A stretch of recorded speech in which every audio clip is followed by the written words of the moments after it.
प्रिय विद्यार्थियों, आज हम पढ़ने जा रहे हैं आदर्शात्मक सिद्धांत। राज्य की प्रकृति का आदर्शात्मक सिद्धांत कई नामों से जाना जाता है। बोसांके जैसे लेखक इसे दार्शनिक सिद्धांत, फिलोसॉफिकल थ्योरी और हॉबहाउस इसे आध्यात्मिक सिद्धांत, मेटाफिजिकल थ्योरी के नाम से पुकारते हैं। इस सिद्धांत का जन्म प्लेटो तथा अरस्तु के विचारों से हुआ और इसके अनुसार राज्य एक प्राकृतिक तथा स्वयंपूर्ण संस्था है और व्यक्ति राज्य के अंतर्गत रहकर ही अपने व्यक्तित्व का सर्वोच्च विकास कर सकता है। इस सिद्धांत के अनुसार राज्य स्वयं में ही एक लक्ष्य है। आदर्शात्मक सिद्धांत का प्रतिपादन प्रमुख रूप से कांट, हीगल, ग्रीन, ब्रैडले, बोसांके आदि विचारकों के द्वारा किया गया है। इस सिद्धांत का चरमोत्कर्ष हमें हीगल की विचारधारा से मिलता है। आदर्शवादी सिद्धांत का अध्ययन दो भागों में किया जा सकता है। नंबर 1, ग्रीन आदि विचारकों के द्वारा प्रतिपादित मध्यम मार्गी आदर्शवाद। दूसरा, हीगल आदि दार्शनिकों द्वारा प्रतिपादित उग्र आदर्शवाद। मध्यमार्गी आदर्शवाद क्या होता है? इसका प्रतिपादन कांट और प्रमुख रूप से थॉमस हिल ग्रीन के द्वारा किया गया है। ग्रीन एक ब्रिटिश दार्शनिक था और वह ब्रिटेन के उदारवाद से प्रभावित था। इसके साथ ही ग्रीन हीगल द्वारा प्रतिपादित आदर्शवाद से भी प्रभावित था, इसलिए उसकी विचारधारा में उग्र आदर्शवाद और ब्रिटेन के उदारवाद के बीच समन्वय मिलता है और इसी कारण से मध्यमार्गी आदर्शवाद के नाम से जाना जाता है। इस मध्यमार्गी आदर्शवाद के प्रमुख सिद्धांत हैं। नंबर 1, राज्य एक नैसर्गिक संस्था है। मध्यमार्गी आदर्शवाद अरस्तु के इस विचार को स्वीकार करता है कि मनुष्य एक सामाजिक प्राणी है। मानव अपनी सामाजिक प्रवृत्ति को संतुष्ट करने के लिए जिस समाज की रचना करता है, राज्य उसका सर्वोत्कृष्ट रूप है। राज्य मनुष्य के लिए एक अनिवार्य संस्था भी है क्योंकि वह उसी के अंतर्गत अपने व्यक्तित्व का सर्वोच्च विकास कर सकता है। व्यक्ति के लिए राज्य की स्वाभाविकता और अनिवार्यता बताते हुए ग्रीन कहते हैं कि मानवीय चेतना स्वतंत्रता की मांग करती है। स्वतंत्रता में अधिकार निहित है और अधिकार राज्य की मांग करते हैं। नेक्स्ट है, राज्य एक नैतिक संस्था है। मनुष्य सदाचार संबंधी आदर्शों का पालन करके ही अपने व्यक्तित्व का विकास कर सकता है और राज्य ऐसी बाह्य परिस्थितियां प्रदान करता है जिसके अंतर्गत रहकर ही सदाचार संबंधी नियमों का पालन किया जा सकता है। इस प्रकार राज्य एक नैतिक संस्था है जो व्यक्ति को नैतिक जीवन व्यतीत करने हेतु आवश्यक परिस्थितियां प्रदान करता है। नेक्स्ट है, व्यक्ति तथा राज्य परस्पर अन्योन्याश्रित हैं। आदर्शवादी सिद्धांत के अनुसार राज्य एक जीवित सावयवी है और राज्य तथा व्यक्ति में वही संबंध है जो शरीर तथा अंग में होता है। व्यक्तित्व का पूर्ण विकास राज्य में ही संभव है और राज्य तथा व्यक्ति के हित में किसी प्रकार का विरोधाभास नहीं है। जिस प्रकार शरीर के अंगों का शरीर से पृथक कोई स्वतंत्र अस्तित्व एवं इच्छा नहीं होती, उसी प्रकार राज्य का व्यक्तियों से पृथक ना तो कोई व्यक्तित्व है और ना ही कोई इच्छा शक्ति। इसलिए साधारणतया व्यक्ति को राज्य के विरुद्ध कोई अधिकार प्राप्त नहीं हो सकते, लेकिन ग्रीन के द्वारा विशेष परिस्थितियों में व्यक्ति राज्य के विरुद्ध विद्रोह के अधिकार को स्वीकार करता है। नेक्स्ट, राज्य अपने नागरिकों को सामाजिक इच्छा का प्रतिनिधि। राज्य का आधार व्यक्तियों की सामाजिक और जन कल्याणकारी इच्छा है। ग्रीन के अनुसार राज्य भक्त शक्ति नहीं वरन मानवीय इच्छा पर आधारित होता है। व्यक्ति राज्य की आज्ञाओं का पालन स्वयं अथवा भय के कारण नहीं वरन अपनी स्वाभाविक प्रवृत्ति के कारण करता है। अब जर्मन दार्शनिकों का उग्र आदर्शवादी सिद्धांत। जर्मन विद्वान कांट ने तो आदर्शवादी सिद्धांत का प्रतिपादन उदारवादी ढंग पर ही किया था, परंतु हीगल ने इस सिद्धांत का अत्यंत उग्र प्रदान कर दिया। हीगल के उग्र आदर्शवाद का परिचय उसके इस कथन से प्राप्त किया जा सकता है जिसमें वह कहता है कि राज्य पृथ्वी पर परमात्मा का अवतरण है, वह सर्वशक्तिमान है, वह कभी कोई त्रुटि नहीं कर सकता और अपने लाभ के लिए बड़े से बड़े बलिदान प्राप्त करने का अधिकारी है। अंग्रेज आदर्शवादी बोसांके ने भी हीगल का अनुयायी है। उग्र आदर्शवाद के प्रमुख सिद्धांतों का प्रतिपादन निम्न प्रकार से है। नंबर 1, राज्य और व्यक्ति के मध्य संबंध प्राकृतिक होते हैं। राज्य और व्यक्ति का संबंध व्यक्ति के व्यक्तित्व का अभिन्न अंग होता है, इसलिए राज्य और व्यक्ति का संबंध प्राकृतिक है। व्यक्ति का वर्तमान रूप राज्य के कारण ही है और राज्य के बिना उसका यह स्वरूप स्थिर नहीं हो सकता। व्यक्ति एकाकी रहकर किसी भी प्रकार का आचरण नहीं कर सकता और उसे अपना सर्वोत्तम रूप राज्य के अंतर्गत ही प्राप्त होता है। नंबर 2, राज्य मानवीय स्वतंत्रता की प्राप्ति का एकमात्र साधन। राज्य मानवीय स्वतंत्रता का एकमात्र साधन है, इसलिए स्वतंत्रता और कानून एक दूसरे के विरोधी नहीं वरन एक ही वस्तु के दो भाग हैं। राज्य के कानून सामान्य इच्छा के प्रतीक होते हैं, इस कारण ना तो वे गलत हो सकते हैं और ना ही न्याय के विरुद्ध। कानूनों के पालन के माध्यम से व्यक्ति अपनी श्रेष्ठ इच्छाओं का पालन करते हैं, अतः कानूनों के पालन में ही व्यक्ति की स्वतंत्रता निहित है। हीगल के शब्दों में राज्य के बिना वास्तविक स्वतंत्रता की प्राप्ति की ही नहीं जा सकती। नेक्स्ट है, राज्य ही नैतिकता का स्रोत है। हीगल के अनुसार राज्य अपने कार्यों के में नैतिक नियमों से मर्यादित नहीं होता वरन वह तो स्वयं ही सामाजिक नैतिकता का स्रोत है। हीगल के अनुसार उचित अनुचित का विचार राज्य ही कर सकता है। उचित अनुचित न्याय का बंधन केवल व्यक्तियों के लिए है, राज्य के लिए नहीं। हीगल के अनुयायी बोसांके के शब्दों में राज्य विश्वव्यापी नैतिक संगठन का अंग न होकर समस्त नैतिक संसार का अभिभावक है। राज्य मनुष्यों को स्वार्थ के स्थान पर त्याग की भावना का पाठ पढ़ाता है और इस कारण उन्हें नैतिक बनाता है। नेक्स्ट है, व्यक्ति को शासन के विरुद्ध विद्रोह का अधिकार नहीं। उग्र आदर्शवाद के अनुसार राज्य सामान्य इच्छा का प्रतिनिधित्व करता है और सामान्य इच्छा मनुष्य की सद्भावनाओं का प्रतिनिधित्व करती है। इसलिए राज्य की आज्ञा पालन में मनुष्य अपनी ही सदिच्छाओं का पालन करता है। इसलिए हीगल के अनुसार राज्य की नीति का विरोध अथवा आलोचना अनुचित ही वरन पापपूर्ण कार्य है। इसलिए राज्य और शासक की आज्ञाओं का पूर्णतः पालन किया जाना चाहिए। किसी भी परिस्थिति में राज्य का विद्रोह नहीं किया जाना चाहिए। नेक्स्ट है युद्ध वांछनीय है। हीगल के अनुसार अंतर्राष्ट्रीय नियमों के बंधन का पालन करना राज्य के लिए आवश्यक नहीं है। अपने कल्याण के लिए राज्य स्वयं ही सोच विचार कर सकता है। उग्र आदर्शवाद के अनुसार युद्ध वांछनीय है, ये एक पुण्य कार्य है। हीगल का कहना है कि युद्ध की स्थिति से ही राज्य के निजी व्यक्तित्व का ज्ञान होता है।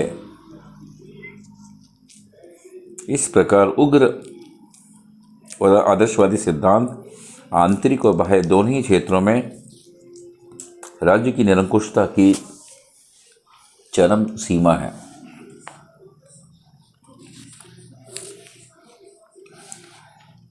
अब राज्य के कार्य क्षेत्र के बारे में आदर्शवादी सिद्धांत क्या कहता है?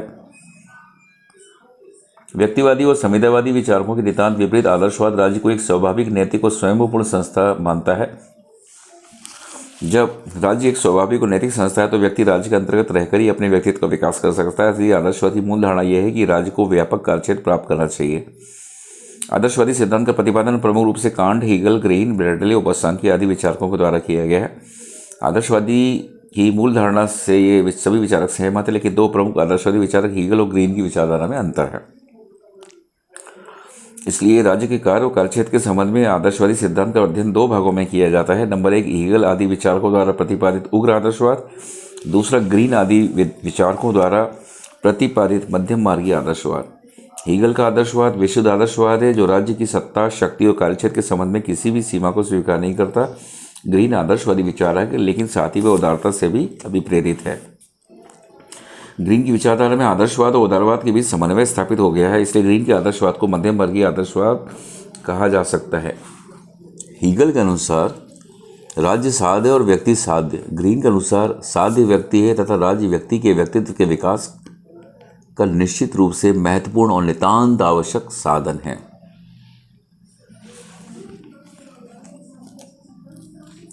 तो हीगल और ग्रीन जो हैं उन्होंने भी अपनी विचारधाराएं, अपने विचार प्रस्तुत किए हैं जो पढ़ने को मिलते हैं मध्यम मार्गीय सिद्धांत और उग्र सिद्धांत के हिसाब से। अब हम पढ़ेंगे इसकी आलोचना, आदर्शवादी सिद्धांत की आलोचना। नंबर 1, यह राज्य को निरंकुश बना देता है। आदर्शवादी आंतरिक और बाहरी दोनों ही क्षेत्रों में राज्य की निरंकुशता का प्रतिपादन करते हैं जो उचित नहीं है।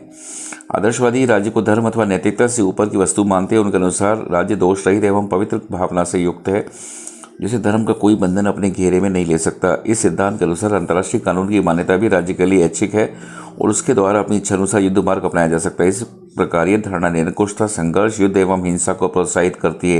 हिटलर और मुसोलिनी ने हीगल के अनुयायी बनकर सैनिकवाद तथा साम्राज्यवाद को अपनाया, जिसका परिणाम केवल जर्मनी और इटली को ही नहीं वरन संपूर्ण विश्व को भुगतने पड़े। CEN जोर्ड के अनुसार यह सिद्धांत ना तो सिद्धांत की दृष्टि से सही है और न ही तथ्यों के अनुकूल है। इसमें वर्तमान राज्यों के विदेश नीति के क्षेत्र में अविवेकपूर्ण कार्यों का समर्थन करने की प्रवृत्ति भी परिलक्षित होती है। नेक्स्ट है व्यक्तिगत स्वतंत्रता का विनाशक। आदर्शवादी सिद्धांत व्यक्तियों के व्यक्तित्व और उसकी स्वतंत्रता का बहुत बड़ा शत्रु है। इस सिद्धांत के अनुसार व्यक्ति को प्रत्येक परिस्थिति में राज्य की आज्ञाओं का पालन करना चाहिए और व्यक्ति राज्य के द्वारा किए गए कार्यों के उचित अनुचित न्याय पर विचार नहीं कर सकता। इस तरह यह सिद्धांत व्यक्ति के व्यक्तित्व और उसकी स्वतंत्रता का अंत कर देता है। लॉस्की का कहना है कि व्यक्ति का अपना पृथक अस्तित्व होता है परंतु यह सिद्धांत व्यक्ति के इस पृथक अस्तित्व को ही समाप्त कर देता है। जॉर्ड का कहना है कि आदर्शवादी सिद्धांत व्यक्ति की स्वतंत्रता के प्रतिकूल है, क्योंकि व्यक्ति तथा राज्य के मध्य जब कोई संघर्ष होता है तो यह सिद्धांत मान लेता है कि इसमें राज्य ही सच्चा है, व्यक्ति नहीं। नेक्स्ट है राज्य साधन है, साध्य नहीं। इस सिद्धांत के अंतर्गत राज्य को एक साध्य की स्थिति प्रदान कर दी गई है, लेकिन वास्तव में राज्य एक साधन मात्र है जिसका लक्ष्य है मानव कल्याण। ये सत्य है कि व्यक्ति अपने व्यक्तित्व का विकास राज्य के अंतर्गत ही कर सकता है, किंतु इसका अर्थ यह नहीं है कि राज्य से प्रत्येक व्यक्ति के व्यक्तित्व का कोई मूल्य नहीं है। आदर्शवाद ने राज्य और व्यक्ति के संबंधों का विपरीत रूप से चित्रण किया है। प्रोफेसर हॉबाउस का कथन है कि राज्य एक विशाल संस्था है, परंतु जब राज्य को उसके नागरिकों से भिन्न और उच्च सत्ता मान लिया जाता है तो ये कृत्रिम देवता बन जाता है और इसकी पूजा घृणात्मक रूप धारण कर लेती है, जैसा कि यह प्रपत्ति और सौम्य में पाया गया। नेक्स्ट है यथार्थ तथा आदर्श शिक्षा का अंतर अव्यवहारिक। आदर्शवाद का मूल आधारभूत विचार यह है कि राज्य सामान्य इच्छा का प्रतिनिधित्व करता है और व्यक्तियों की आदर्श इच्छाओं का सार होती है, किंतु यथार्थ और आदर्श इच्छा का अंतर एवं सामान्य इच्छा की धारणा कल्पना जगत की वस्तु है। व्यवहार में इसका ज्ञान प्राप्त न हो सकने के कारण इसका कोई मूल्य नहीं है।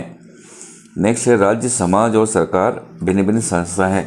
आदर्शवादी विचार के अंतर्गत राज्य और समाज एवं राज्य और सरकार को एक दूसरे के पर्यायवाची समझ लिया गया है, किंतु वास्तव में राज्य, सरकार और समाज एक ही नहीं है और राज्य के स्वरूप को यथार्थ रूप में समझने के लिए इनमें अंतर करना आवश्यक है। नेक्स्ट है प्रगति विरोधी और भयानक। कुछ विचारकों का कहना है कि आदर्शवादी धारणा प्रगति विरोधी, दोषपूर्ण और अत्यधिक भयानक है, क्योंकि इसके अंतर्गत आदर्श अपनाने के स्थान पर दोषपूर्ण यथार्थ स्थिति को ही आदर्श का रूप धारण कर लिया गया है। प्रमुख आदर्शवादियों में से अरस्तु ने दासता, हीगल ने युद्ध और ग्रीन ने पूंजीवाद के प्रति विश्वास व्यक्त किया है। इसी आधार पर हॉब्सन ने कहा है आदर्शवाद रूढ़िग्रस्तता से भरा हुआ है। महत्व। राज्य की प्रगति के संबंध में मार्क्सवादी धारणा को स्वीकार नहीं किया जा सकता, क्योंकि इस सिद्धांत के द्वारा राज्य को अत्यधिक और अनुचित महत्व प्रदान किया गया है। लेकिन आदर्शवादी सिद्धांत इस सत्य का प्रतिपादन करता है कि राज्य स्वाभाविक एवं प्राकृतिक संस्था है और व्यक्ति एवं राज्य के बीच उसी प्रकार के संबंध पाए जाते हैं जिस प्रकार के शरीर और अंग के बीच में। गैटल कहता है कि राज्य किस प्रकार का होना चाहिए। यदि इस दृष्टि से आदर्शवादी सिद्धांत की परीक्षा करें तो पता चलता है कि इस सिद्धांत का कुछ महत्व है और यह लोगों को उस राज्य के प्रति कृतज्ञ रहने व उसके लिए बलिदान करने की प्रेरणा देता है जिसके द्वारा सभ्यता का विकास किया गया है।